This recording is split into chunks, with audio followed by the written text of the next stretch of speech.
Ingin informasi terbaru? Silahkan di-subscribe. Assalamualaikum warahmatullahi wabarakatuh. Jumpa lagi dengan channel Kupas soal matematika dan lain-lain. Kali ini kita akan membahas tentang soal CPNS tahun 2024 tentang tes intelijensi umum analogi yang menurut request dari komunitas yang paling banyak adalah dibahas tentang analogi. Nah, sebelum kita masuk untuk pembahasan soal, maka kita mempelajari sedikit teori tentang analogi.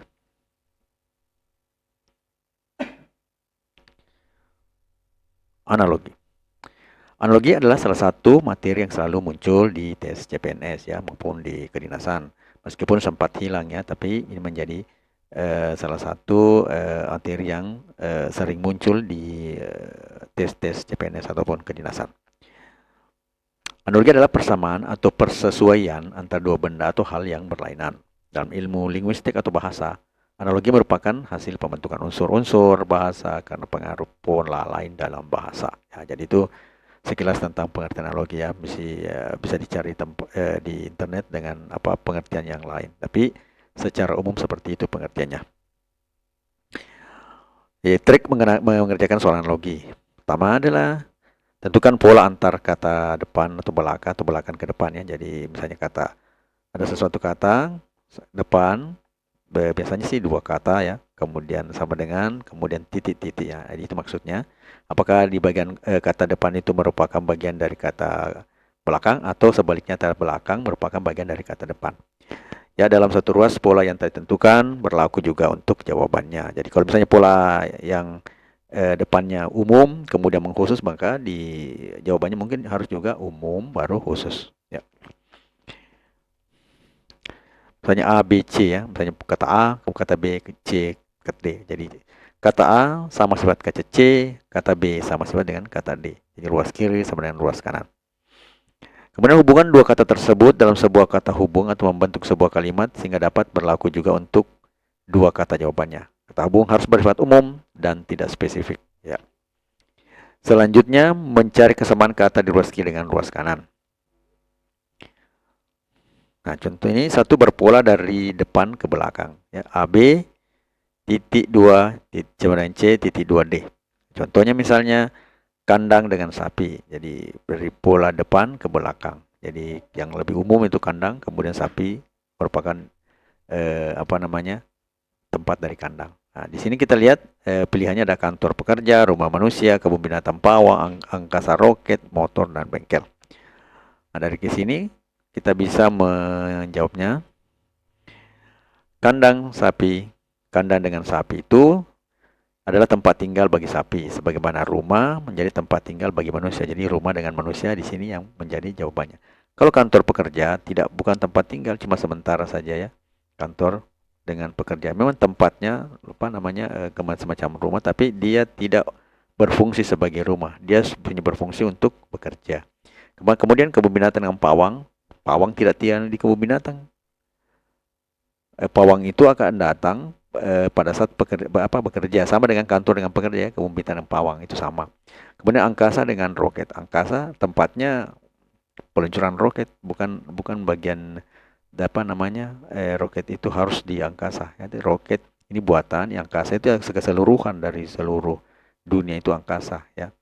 Nah, kemudian motor dengan bengkel, baru motor ke bengkel kalau mau diperbaiki. Jadi bukan tempatnya ya, hanya untuk diperbaiki. Jadi ada situasi tertentu sehingga motor itu masuk bengkel. Nah, sedangkan kalau kandang dan sapi, kandang itu merupakan tempat tinggal sapi. Ibaratnya juga rumah juga merupakan tempat tinggal bagi manusia. Maka jawabannya sini adalah B.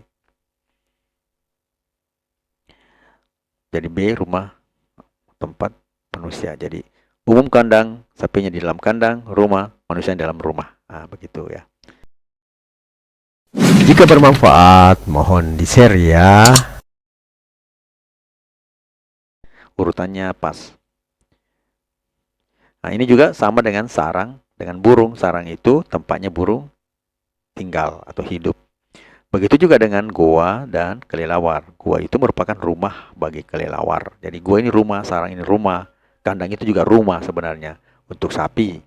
Kalau untuk rumah untuk sapi kan disebut kandang. Kalau burung itu rumahnya disebut sarang. Nah, kalau gua itu rumahnya untuk kelelawar. Nah, kalau rumah ya rumahnya untuk manusia. Ya, rumah ya. Nah, itu. Kemudian selanjutnya soal yang bentuk yang lainnya. Itu bentuk berpola dari belakang ke depan. Nah, jadi A, B, C, D masih tetap polanya AB, A titik 2B sama dengan C titik 2D. Kita contohnya, pilot pesawatnya. Pilotnya itu masuk ke dalam pesawat. Ya. Kalau kita lihat, pesawatnya lebih besar daripada pilot ya. Nah, ini kira-kira sama dengan apa? Sapi, andong, dosen, mahasiswa, masinis, kereta api, bensin, motor, kereta api, masinis. Nah, di sini juga harus kita lihat urutannya ya. Nah, kita bisa jawab. Pilot pesawat itu sama dengan dikemudikan. Nah, ini ya kata pilot itu dikemudikan oleh pilot, pesawat dikemudikan oleh pilot. Kemudian bagaimana kereta api dikemudikan masinis, berarti harus masinis dulu, maka baru kereta api karena modelnya di sini pesawat dulu, baru pilot dulu baru pesawat. Nah, ya. Jadi jawaban yang benar itu masinis dulu baru kereta api. Jadi pilot itu adalah sopirnya pesawat, masinis itu adalah sopirnya kereta api. Nah, juga bisa dilihat bahwa nahkoda itu sopirnya untuk kapal laut. Nah, juga berarti mobil sopir itu sopir untuk mobil. Jadi sopir yang menjalankan mobil. Nahkoda yang menjalankan kapal. Ini juga pesawat pilot itu menjalankan pesawat. Jadi di sini masinis yang menjalankan kereta api. Jadi fungsinya sama. Sama-sama sopir lah. Kalau misalnya secara umum atau dalam pergaulan sehari-hari semua bisa dikatakan sopir. Nahkoda sopir kapal, pilot sopir pesawat. Masinis itu sopir kereta api. Kemudian yang ketiga adalah berpola AC, A ke C dan B ke D. Berarti A sama dengan C sifatnya, B sama dengan D sifatnya. Biasanya untuk pola ini merupakan jenis sinonim atau antonim ya. Kita lihat ya. Contohnya kecil, besar, kecil basah, kecil basah, besar titik-titik. Apakah kering, kemarau, hujan, panas, banjir? Nah, kita jawabannya kecil, basah, besar, titik-titik. Berarti kalau kecil itu lawan katanya adalah besar. Berarti basah juga lawan kata adalah kering. Suka dengan videonya? Like dong. Maka di sini jawabannya kecil, basah, besar, kering. Jadi jawabannya adalah A, kering. Kemudian dana penggelapan. Nah, dana dengan penggelapan. Berarti kita lihat ini kesamaannya. Ada uang berangkas, kada tulis penjiplakan, deposito perbankan, cek akuntansi, kanvas, dan lukisan. Nah, dari sini bisa kita lihat dana itu digunakan dari penggelapan. Jadi dana ini digunakan. Nah, kita bisa lihat bahwa dana itu bisa digelapkan, berarti dana digunakan, namun bersifat negatif. Nah, berarti kita cari sesuatu yang bersifat negatif di sini, yang sama fungsinya. Nah, pada pilihannya bisa digunakan bersifat negatif itu maknanya sama di karya tulis dijiplak. Nah, jiplak ini kan ceritanya adalah hal yang negatif menjiplak karya tulis orang lain. Berarti di sini karya tulis penjiplakan. Kalau uang berangkas, uang itu berangkas itu tempatnya uang. Kalau deposito itu bagian dari perbankan. Cek akuntansi itu bagian dari akuntansi. Cek itu ada bagian dari akuntansi. Kemudian kanvas itu merupakan tempat untuk melukis. Jadi berbeda dengan pengertian dana dengan penggelapan. Yang di sini dana itu digunakan. Namun untuk hal yang negatif.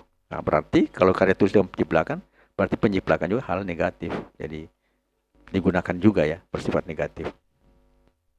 Deposito itu kan tadi saya bilang deposito perbankan hubungan bagian dari ya. Kemudian cek akuntansi itu adalah cek akuntansi pengeluaran. Akuntansi pengeluaran. Kemudian kanvas dengan lukisan kanvas gunakan sebagai tempat melukis seperti saat saya terangkan tadi. Jadi jawaban yang benar itu adalah B, karya tulis, dan yang digunakan penjiplakan ya, menggunakan penjiplakan, dan ini adalah bersifat negatif. Jadi sama-sama menggelapkan negatif, penjiplakan juga adalah negatif. Kemudian hubungan setara.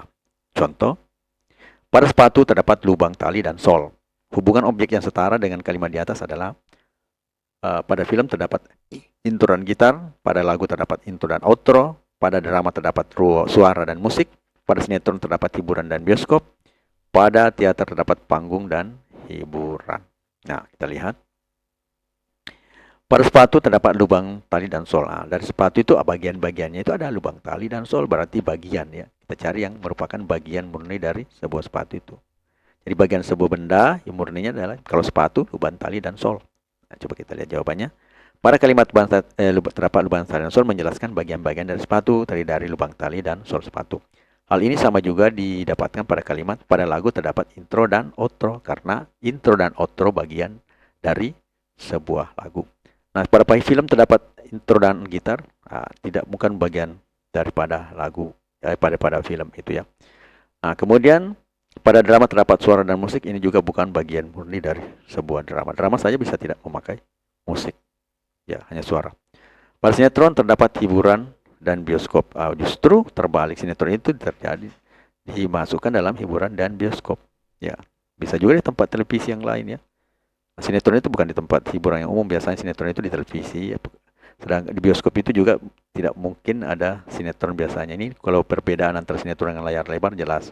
Kalau sinetron biasanya di televisi, kemudian kalau layar lebar biasanya di bioskop. Jadi berbeda. Pada teater terdapat panggung dan hiburan. Pada teater terdapat panggung, hiburan lain. Cuma teater di panggung itu merupakan sebuah hiburan. Nah, jadi berbeda ya. Jadi bukan bagian dari sebuah teater.